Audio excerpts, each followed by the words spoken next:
नमस्कार, खबर समय जगत में आपका स्वागत है। मैं हूं आपके साथ अंकिता और आइए अब खबरें देखते हैं विस्तार से।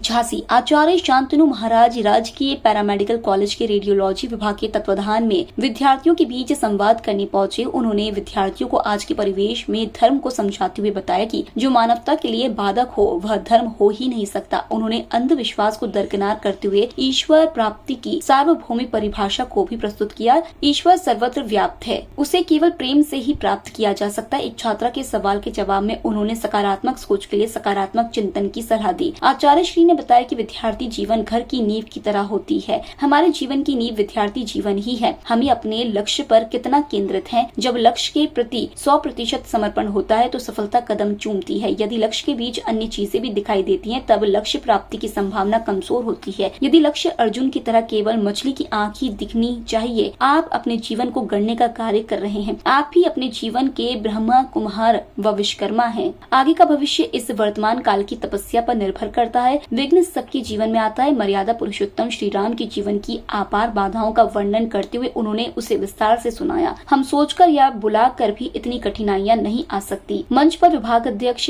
रेडियोलॉजी के प्रोफेसर राजकुमार चाह, विभाग अध्यक्ष नर्सिंग प्रोफेसर योगेश पांचाल, ईशु सोनी, प्रवीण देवेश, आजाद नितेश, अभय, उमाकांत, सुरभि, मोहिनी, रोशनी, संगीता, प्रख्या सिंह व प्रदीप सार्वगी मौजूद रहे। कार्यक्रम का संचालन वेद श्रीवास्तव ने किया।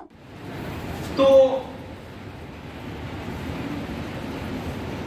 हम उस नींव को कितना मजबूत कर पा रहे हैं, इस पर हमारा विचार होना चाहिए। और मैं एक विशेष बात आपसे,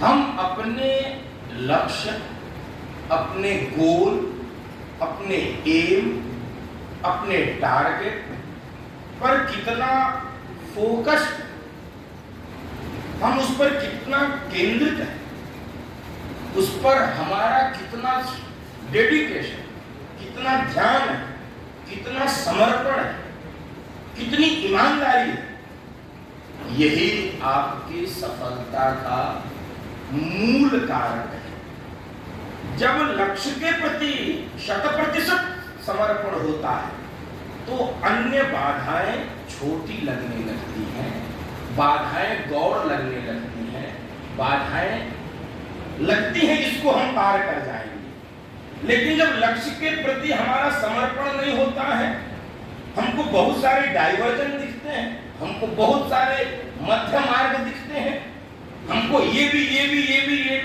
ऐसा दिखता है, तो लक्ष्य कहीं ना कहीं छूट जाता है और हम कहीं ना कहीं डाइवर्ट हो जाते हैं। और जिस प्रकार के लक्ष्य को प्राप्त करने के लिए हमने यात्रा प्रारंभ की थी, वह लक्ष्य उस अनुपात में, उस स्थिति में, उस सफलता पूर्वक हमको प्राप्त। झांसी से खबर समय जगत के लिए दीपक त्रिपाठी की रिपोर्ट।